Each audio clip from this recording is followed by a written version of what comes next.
Prince William stood at the center of history as he mourned the loss of his grandmother, Queen Elizabeth II. Her passing marked the end of an era, leaving behind a legacy that had defined the monarchy for generations. The royal family gathered to honor her memory on her birthday, but the atmosphere within Buckingham Palace was heavy with anticipation. When William rose to read her last will and testament, the room fell silent, its air charged with tension. This wasn't merely a reading of legal arrangements. It was a moment of revelation that threatened to reshape the monarchy itself.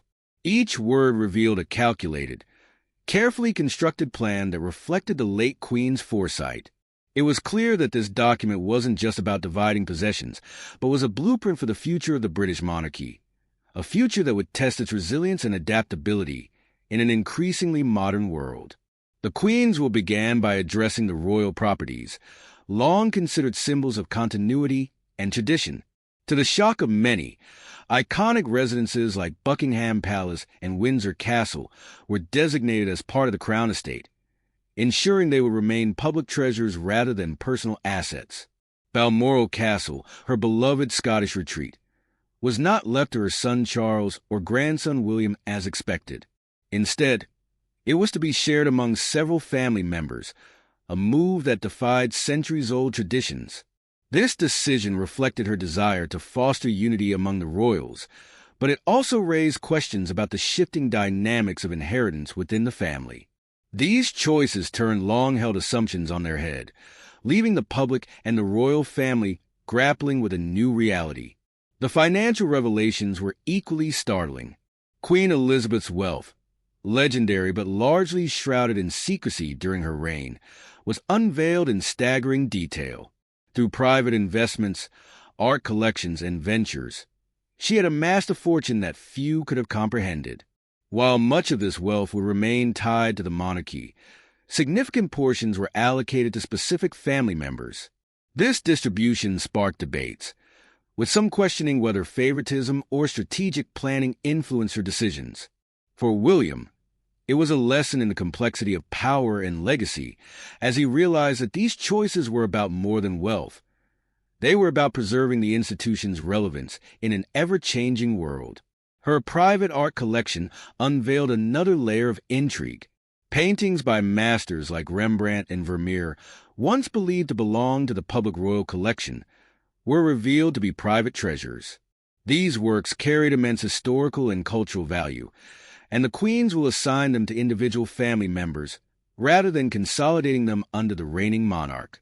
This move ensured that each piece would retain its connection to the family's personal history, but it also raised questions about the stewardship of these priceless artifacts. Would they remain accessible to the public, or would they become hidden treasures in private hands? The Queen's jewelry collection, often seen as a symbol of the monarchy itself, was distributed with remarkable precision. Iconic tiaras, necklaces, and brooches, each piece imbued with centuries of history, were carefully allocated. Catherine, the Duchess of Cambridge, received several pieces befitting her future role as Queen Consort, while other items were set aside for William's children. This decision ensured that the younger generation would carry forward the family's legacy, but it also marked a significant departure from tradition. Previously, such heirlooms were often consolidated within the direct line of succession, reinforcing the monarchy's continuity. Beyond material possessions, the Queen's will delved into the realm of history and knowledge. Rare books, manuscripts, and family documents, artifacts that chronicled the monarchy's deep-rooted heritage, were thoughtfully distributed. Some were allocated to the royal archives to preserve their historical significance, while others were entrusted to individual family members. This decentralization hinted at the Queen's belief in a more modern and collaborative approach to preserving the monarchy's legacy. Yet, these decisions also introduced the potential for division, as family members wrestled with the implications of her choices. As King Charles III ascended the throne, he inherited not only the crown, but also an immense responsibility. Estates like Sandringham and Balmoral, along with private investments, placed the weight of the monarchy's future squarely on his shoulders. His mother's wealth and assets were not merely symbols of power. They were tools that would need to be wielded carefully to navigate the monarchy through an era of heightened scrutiny. The Queen's decisions reflected her understanding of this challenge, and her will became both a roadmap and a test for her successor. For Prince William, the reading of the will was a defining moment. The treasures he inherited were not just symbols of power. They were a call to action. From properties and jewels to rare books and personal items, each inheritance carried the weight of tradition and the promise of transformation. William understood that his grandmother's decisions were designed to prepare the monarchy for the future while preserving its past. He bore the responsibility of honoring her vision while steering the institution toward relevance in a rapidly changing world. As the Queen's final wishes were revealed, they extended beyond the royal family. Charitable causes and institutions she cherished featured prominently in her plans, underscoring her commitment to public service. These gestures reminded the world that her legacy was not confined to royal walls, but was deeply intertwined with the lives of ordinary people. Yet even these decisions sparked controversy, as questions arose about the monarchy's role in modern society and the allocation of its resources. The reading of Queen Elizabeth's will mark the turning point for the monarchy. It was a moment of revelation, transformation, and uncertainty. For the royal family, it was a reminder of the immense responsibility they bore. For the British public, it was a glimpse into the complexities of an institution that has shaped their nation's history. As William and Charles faced the challenges ahead, they carried with them the weight of a legacy that demanded both reverence for tradition and bold steps into the future. The Queen's final wishes were not just a division of wealth. They were a vision for the monarchy's survival in a world that continues to evolve. Sandringham, one of Queen Elizabeth's most cherished private estates, was not merely a residence, but a living repository of royal history and personal memories. This grand property, nestled in the English countryside, had been a backdrop to countless family gatherings and pivotal moments in royal history. Balmoral, her serene Scottish retreat, held a special place in her heart as a haven where the royal family found refuge from the pressures of public life. For generations, these estates were more than just bricks and mortar. They symbolized the heart of the monarchy's enduring traditions and its deep ties to British heritage.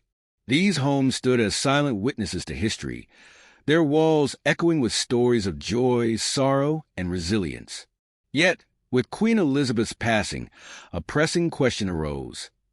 Who would inherit these beloved sanctuaries? The Queen's will revealed that these estates would remain within the family, ensuring their historical and emotional significance would endure. Prince William, who had spent much of his childhood at Balmoral and Sandringham, shared a deep connection with these estates, adding an emotional layer to the inheritance. However, this was not simply a sentimental decision. It was a strategic move to preserve these estates as enduring symbols of the monarchy's continuity. King Charles, as the reigning monarch, faced a delicate dilemma. Would transferring these properties to his son honor his mother's legacy or detract from his own role as the head of the royal family? The stakes were undeniably high, and the deeply personal nature of these properties made the decisions all the more poignant. In the end, Balmoral and Sandringham stood as more than just historical treasures. They became battlegrounds for shaping the monarchy's future in an ever-changing world. As attention shifted from the estates, focus turned to the Queen's exquisite collection of jewels and personal keepsakes, each item a treasure trove of stories and significance. These jewels, beyond their breathtaking beauty, embodied the history of her reign and her personal journey.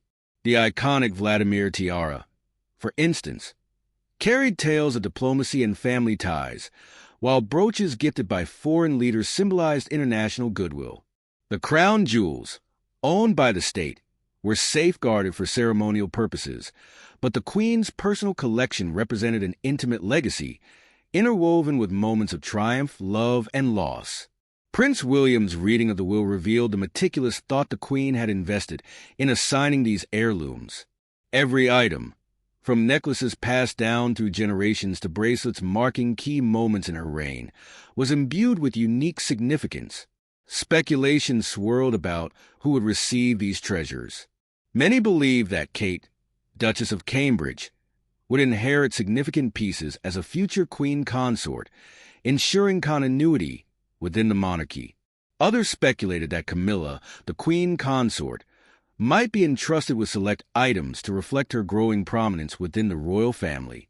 The underlying message of these decisions was clear. These jewels were not merely adornments, but tangible links to the queen's legacy and a reminder of the enduring traditions that defined her reign. Among the deeply personal items in the queen's will, one inheritance stood out for its profound symbolism. Prince Harry, despite his departure from royal duties and the controversies that followed, was bequeathed the ceremonial sword of his great-great-grandfather, King George VI. This inheritance was not about material wealth, but a poignant acknowledgement of his place in the family and his service to the crown. The sword, a powerful emblem of protection and strength, resonated with Harry's military service and personal journey. For Harry, this gesture was a complex symbol, both an olive branch and a reminder of the responsibilities he had stepped away from. It underscored the complicated relationship he shared with the royal family, balancing his desire for independence with his undeniable connection to his heritage. For King Charles and Prince William, the will was more than a distribution of assets. It was a profound call to action. The Queen's choices reflected her understanding of the monarchy's evolving role in a rapidly changing society. Balmoral and Sandringham were enduring symbols of the monarchy's historical roots, while the jewels carried forward her legacy in a deeply personal way. These treasures now rested in the hands of the next generation, who bore the responsibility of maintaining their significance while adapting to the demands of the modern world. For Camilla, inheriting iconic pieces like the halo tiara, gifted to the Queen on her 18th birthday, marked a turning point in her journey as queen consort. These jewels were more than accessories. They were symbols of trust, approval, and the weight of royal legacy. As public scrutiny intensified, these treasures served as both a privilege and a challenge. They were tangible reminders of the monarchy's historical continuity and the evolving role Camilla would play in preserving its relevance. Prince Harry's ceremonial sword, meanwhile, highlighted the unique complexities of his relationship with the royal institution. It was a bittersweet token of his heritage, symbolizing both inclusion and the struggles he faced within the royal fold. For King Charles, the will was a testament to his mother's wisdom and guidance, while for Prince William, it was a clear message about the responsibilities he would shoulder in shaping the monarchy's future. Queen Elizabeth's will was far more than a legal document. It was a carefully crafted roadmap for the monarchy's survival. It blended tradition with modernity, ensuring that her legacy would endure while preparing her descendants to navigate an ever-changing world. Her choices, whether regarding estates, jewels, or personal belongings, reflected a deep understanding of the monarchy's role in British society and the importance of balancing continuity with change. As the royal family moves forward, they do so with the knowledge that the late Queen's influence continues to guide them. The inheritance of estates, jewels, and personal keepsakes serves as a foundation for carrying the monarchy into the future. For King Charles and Prince William, the challenge lies in honoring her vision while addressing the demands of a modern society. The legacy of Queen Elizabeth II is not merely a reflection of her reign. It is a call to action for the next generation to preserve the values and traditions she held dear, ensuring that the monarchy remains a vital and relevant institution for generations to come.